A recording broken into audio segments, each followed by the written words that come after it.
그런즉 내 사랑하는 자들아 우상 숭배하는 일을 피하라. 나는 지혜 있는 자들에게 말함과 같이 하노니 너희는 내가 이르는 말을 스스로 판단하라.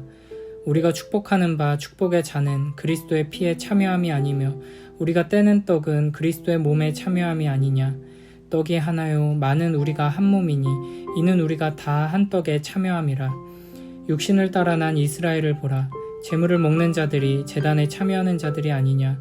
그런즉 내가 무엇을 말하느냐. 우상의 제물은 무엇이며 우상은 무엇이냐.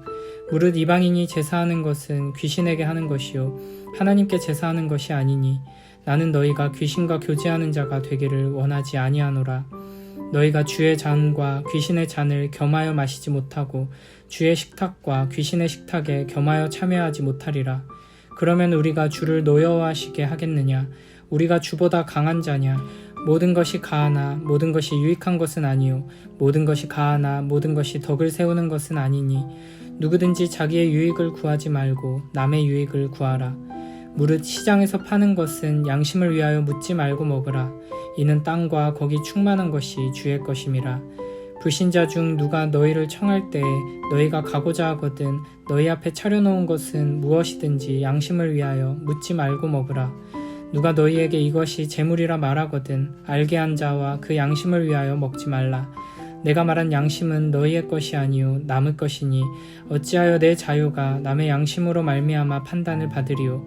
만일 내가 감사함으로 참여하면 어찌하여 내가 감사하는 것에 대하여 비방을 받으리요. 그런즉 너희가 먹든지 마시든지 무엇을 하든지 다 하나님의 영광을 위하여 하라. 유대인에게나 헬라인에게나 하나님의 교회에나 거치는 자가 되지 말고 나와 같이 모든 일에 모든 사람을 기쁘게 하여 자신의 유익을 구하지 아니하고 많은 사람의 유익을 구하여 그들로 구원을 받게 하라. 내가 그리스도를 본받는 자가 된 것 같이 너희는 나를 본받는 자가 되라.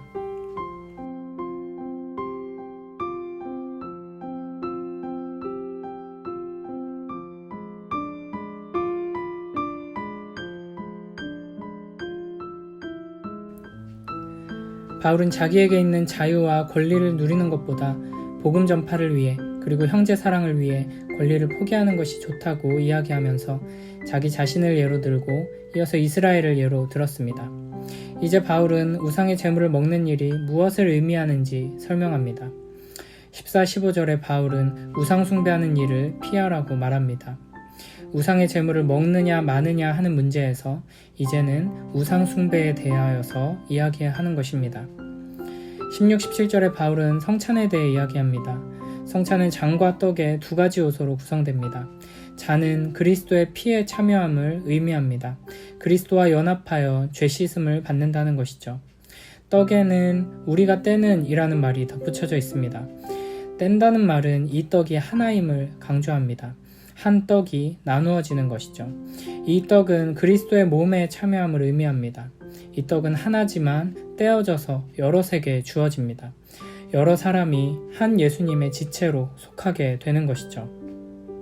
이것은 교회가 하나의 몸, 예수 그리스도의 몸된 공동체임을 강조합니다. 이렇게 성찬은 잔을 통해 그리스도의 피에 참여하고 또 한 떡에 참여하는 것을 통해 모든 사람을 한 몸이 되게 합니다. 바울은 우상제물을 먹는 것은 곧 우상에 참여하는 것이다 라고 말하기 위해서 성찬에서 잔을 받고 떡을 먹는 것이 그리스도의 피와 몸에 참여하는 것이라고 이야기하고 있습니다. 성찬의 잔과 떡을 통해 그리스도의 피와 몸에 참여한다면 우상제물의 섭취는 우상에 참여, 우상과 하나가 되는 것이라고 할 수 있다는 것이죠. 18절에서는 이스라엘의 제사를 예로 들어 설명합니다. 앞에 9장 13절에서 제단에서 일한 자들이 제물을 먹는다는 이야기를 했다면 여기서는 이 제물을 먹는 자들이 제단에 참여한다고 말합니다. 구약 제사에서 제물을 먹는 것은 곧 그 제단에 그 제사에 참여하는 것이기 때문에 마찬가지로 우상 제물을 먹는 것은 곧 그 우상 숭배에 참여하는 것이라는 말입니다. 19절에서 22절을 보면 그러면서 바울은 두 가지 질문을 던집니다. 첫째, 우상의 제물은 무엇인가? 이에 대한 대답은 이미 앞에 나왔습니다. 음식은 그 자체로는 중립적인 것이죠. 둘째, 우상은 무엇인가? 이 대답도 앞에서 이미 나왔습니다. 우상은 헛된 것입니다. 아무것도 아닙니다. 이렇게 우리는 음식을 중립적인 것으로 여기며 우상을 아무것도 아닌 것으로 여기지만 문제는 이방인들은 우상을 신으로 여기며 우상 제물은 신의 음식으로 여긴다는 것입니다. 이방인들은 우상에게 제물을 드림으로써 귀신에게 제사합니다. 그런데 이 우상 제물을 성도가 먹는다면 그것은 귀신과 교제하는 것이 되고 만다는 것이죠. 그래서 바울은 21절에서 주의 잔과 우상의 잔을 겸하여 마시지 못하게 금하고 주의 식탁과 귀신의 식탁에 겸하여 참여하지 못하게 금합니다. 바울이 이렇게 하는 이유는 22절에 하나님의 마음을 이해하기 때문입니다. 바울은 하나님을 노여워하시게 하면 안 된다고 말합니다. 하나님의 창조물인 음식을 헛된 우상에게 바치는 행위는 하나님을 무시하는 일입니다.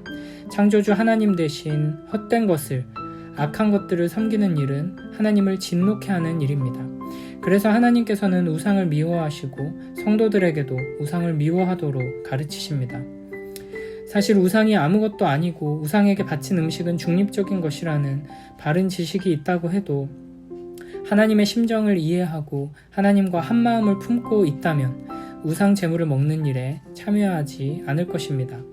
왜냐하면 하나님을 사랑하면 우상을 지극히 미워하게 되고 결국 그 제물도 미워하게 되기 때문입니다. 하나님을 사랑하는 자는 우상 숭배 행위에서 드러나는 인간의 부패한 본성과 끔찍한 죄악 때문에 우상들과 그 우상을 섬기는 일들, 그리고 거기에 드려진 음식들도 미워하게 되는 것입니다. 하나님께서는 우상을 미워하시기 때문에 그 우상에 바쳐진 음식도 미워하십니다. 그리고 하나님의 사랑하는 자녀들인 우리도 그 우상을 극히 미워하기를 원하십니다. 결국 바울이 하고자 하는 말은 하나님의 마음을 안다면 이 문제는 단순한 음식 문제가 아니라 우상 숭배의 관점으로 봐야 한다는 것이죠.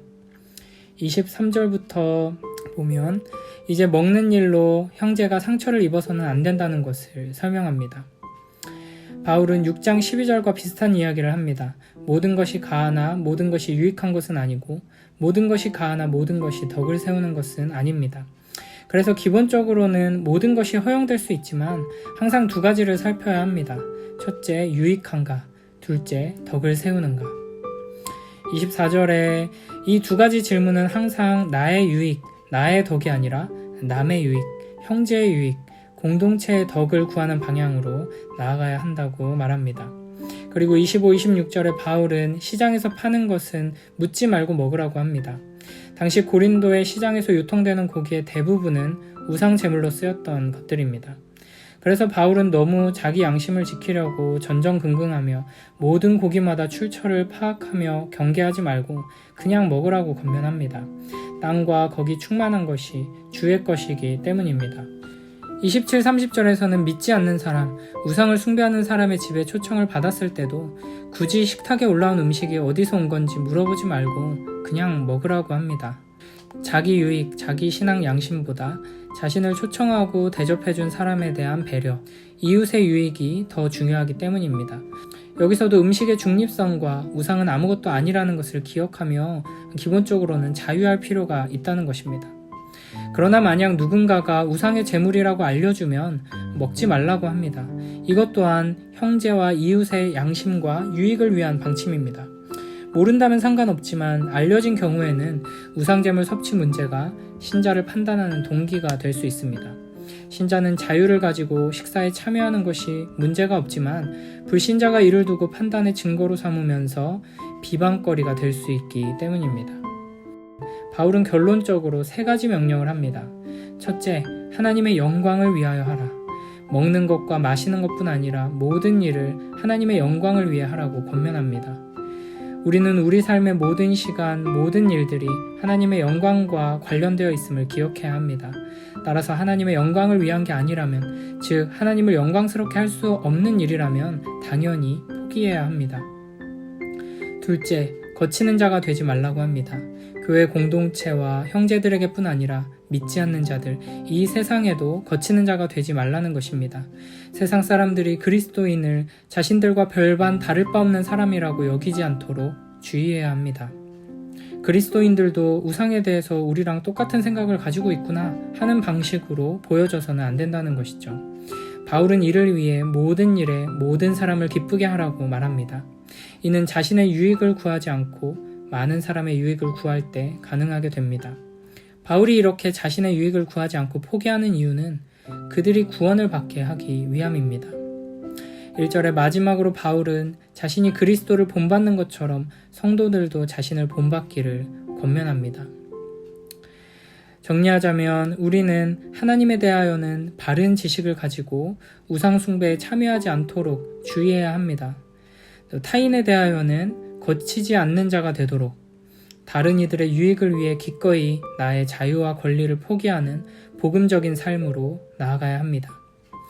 세상의 온갖 신들을 섬기는 우상 숭배자들, 자기 자신이나 돈을 신으로 섬기는 세상 사람들의 이기적인 모습과는 다른 구별된 모습으로 다른 이들의 유익을 먼저 생각하는 이타적인 태도로 사랑의 마음으로 살아가는 우리 모두가 되길 바랍니다.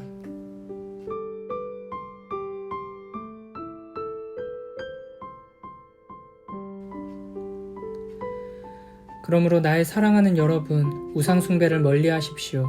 나는 지각 있는 사람들에게 말하듯이 말합니다. 내가 하는 말을 판단하십시오. 우리가 축복하는 축복의 잔은 그리스도의 피에 참여함이 아닙니까? 우리가 떼는 빵은 그리스도의 몸에 참여함이 아닙니까? 빵이 하나이므로 우리가 여럿일지라도 한 몸입니다. 그것은 우리가 모두 그 한 덩이 빵을 함께 나누어 먹기 때문입니다. 육신상의 이스라엘 백성을 보십시오. 제물을 먹는 사람들은 그 제단에 참여하는 사람이 아닙니까? 그러니 내가 무엇을 말하려는 것입니까? 우상은 무엇이고 우상에게 바친 제물은 무엇입니까? 아무것도 아닙니다. 이방 사람들이 바치는 제물은 귀신에게 바치는 것이지 하나님께 바치는 것이 아닙니다. 여러분이 귀신과 친교를 가지는 사람이 되는 것을 나는 바라지 않습니다. 여러분은 주님의 잔을 마시고 아울러 귀신들의 잔을 마실 수는 없습니다. 여러분은 주님의 식탁에 참여하고 아울러 귀신들의 식탁에 참여할 수는 없습니다. 우리가 주님을 질투하시게 하려는 것입니까? 우리가 주님보다 더 힘이 세다는 말입니까? 모든 것이 다 허용된다고 사람들은 말하지만 모든 것이 다 유익한 것은 아닙니다. 모든 것이 다 허용된다고 사람들은 말하지만 모든 것이 다 덕을 세우는 것은 아닙니다. 아무도 자기의 유익을 추구하지 말고 남의 유익을 추구하십시오. 시장에서 파는 것은 양심을 위한다고 하여 그 출처를 묻지 말고 무엇이든지 다 먹으십시오. 땅과 거기에 가득 찬 것들이 다 주님의 것이기 때문입니다. 불신자들 가운데서 누가 여러분을 초대하여 거기에 가고 싶으면 여러분 앞에 차려놓은 것은 무엇이나 양심을 위한다고 하여 묻지 말고 드십시오. 그러나 어떤 사람이 이것은 제사에 올린 음식입니다 하고 여러분에게 말해주거든 그렇게 알려준 사람과 그 양심을 위해서 먹지 마십시오. 내가 여기에서 양심이라고 말하는 것은 내 양심이 아니라 다른 사람의 양심입니다. 어찌하여 내 자유가 남의 양심의 비판을 받아야 하겠습니까? 내가 감사하는 마음으로 참여하면 내가 감사하는 그 음식 때문에 비방을 받을 까닭이 어디에 있습니까? 그러므로 여러분은 먹든지 마시든지 무슨 일을 하든지 모든 것을 하나님의 영광을 위하여 하십시오. 여러분은 유대 사람에게도 그리스 사람에게도 하나님의 교회에도 걸림돌이 되지 마십시오. 나도 모든 일을 모든 사람의 마음에 들게 하려고 애씁니다. 그것은 내가 내 이로움을 구하지 않고 많은 사람의 이로움을 추구하여 그들이 구원을 받게 하려는 것입니다. 내가 그리스도를 본받는 사람인 것과 같이 여러분은 나를 본받는 사람이 되십시오.